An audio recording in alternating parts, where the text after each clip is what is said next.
Hello beloved people, masih tentang pelajaran jangan mengandalkan manusia dalam Yeremia 17 ayat yang kelima.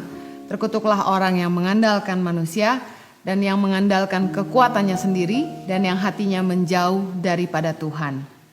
Saya akan mengupas tentang bagian terakhir yang berkata yang hatinya menjauh daripada Tuhan. Apa sih artinya hatinya menjauh daripada Tuhan? Yaitu orang-orang yang tidak mengandalkan Tuhan. Tidak lagi berdoa, meminta penyertaan Tuhan, meminta nasihat dari tempat yang maha tinggi, berhenti minta tuntunan Tuhan, berhenti mengandalkan Tuhan. Tahukah Anda bahwa setiap hari kita ini hidup di dunia yang tidak pasti? Mulai dari bangun pagi sampai keluar rumah, apa saja bisa terjadi dengan kita. Kenapa tidak belajar mengandalkan Tuhan? Karena Tuhanlah satu-satunya yang paling bisa kita andalkan. Orang-orang yang hatinya menjauh daripada Tuhan itu mulai tidak lagi mencari Tuhan. Mulai tidak bertanya Tuhan dan tidak minta Tuhan terlibat lagi dalam hidupnya. Dalam firman Tuhan ada tokoh bernama Daud yang dia selalu menang tiap kali berperang. Dan ternyata kuncinya adalah Daud itu selalu berdoa, bertanya kepada Tuhan sebelum dia maju berperang. Dalam 1 Tawarim 14 ayat yang ke-10, bertanyalah Daud kepada Allah, apakah aku harus maju melawan orang Filistin itu? Dan akan kau serahkankah mereka ke dalam tanganku? Tuhan menjawab, majulah, aku akan menyerahkan mereka ke dalam tanganmu. Daud belajar mengandalkan Tuhan dalam hidupnya. Meskipun berkali-kali dia menang, tapi dia tidak pernah berhenti mengandalkan Tuhan. Jangan sampai kesuksesan kita membuat kita lupa siapa yang membawa kita ada di tempat di mana kita ada. Orang-orang yang mulai tinggi hati, orang-orang yang mulai merasa kuat, hatinya menjauh dari Tuhan. Kesombongan membuat hati kita menjadi jauh sama Tuhan, merasa diri kita mampu. Jangan pernah lupa siapa yang memberikan kepada kita kekuatan untuk memperoleh kekayaan. Dan orang-orang yang berhenti mengandalkan Tuhan itu biasanya akan mengandalkan pengalaman-pengalamannya di masa lalu. Ketika Tuhan pernah menolong hidupnya, dia tidak lagi bertanya sama Tuhan, dia memakai pengalaman. Tahukah Anda bahwa Tuhan itu sumber hikmat? Selalu ada yang baru yang Tuhan bisa ajarkan sama kita. Banyak hal yang kita belum pernah alami, seperti COVID-19 contohnya. Kita belum pernah mengalami yang seperti ini.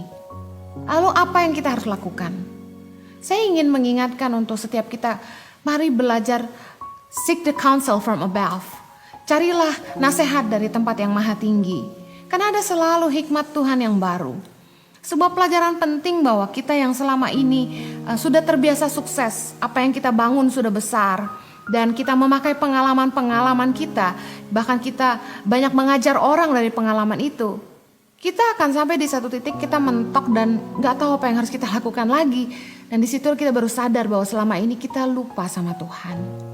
Orang-orang yang hatinya menjauh dari Tuhan itu adalah orang-orang yang berhenti mengandalkan Tuhan dalam hidupnya. Dan firman Tuhan juga dalam Matius 15 ayat yang ke-7, Tuhan marah kepada orang-orang munafik. Yesus bilang begini, hai orang-orang munafik, benarlah nubuatan Yesaya tentang kamu. Di ayat ke-8 dibilang gini, bangsa ini memuliakan aku dengan bibirnya tetapi hatinya jauh daripadaku. Ayat ke-9 bilang percuma mereka beribadah kepadaku sedangkan ajaran yang mereka ajarkan ialah perintah manusia. Orang yang biasanya hatinya menjauh dari Tuhan itu begini. Di mulut saja mereka masih berdoa, hidupnya pun masih kelihatan aktif pelayanan, tapi sebenarnya mereka hanya menjalankan rutinitas ibadah. Disuruh sama gembalanya lakukan ini, disuruh gembalanya lakukan itu. Sudah gak dari hati lagi yang mengasihi Tuhan.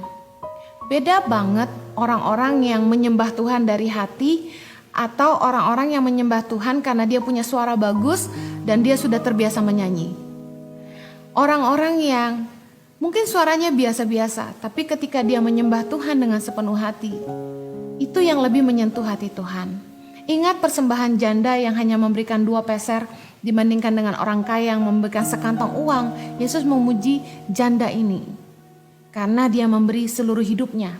Bukan besarnya nilai pemberian kita, tapi Tuhan menilai ketulusan hati.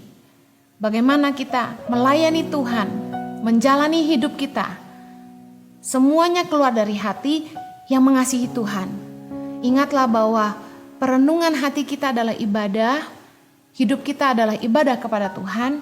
Apa saja yang kita lakukan itu harus selalu mempermuliakan Tuhan.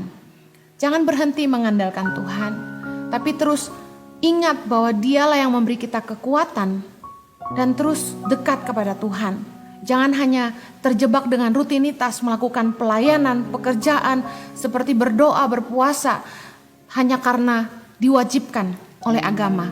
Tapi lakukanlah semuanya dengan penuh cinta kepada Allah. Live a better life. Tuhan memberkati.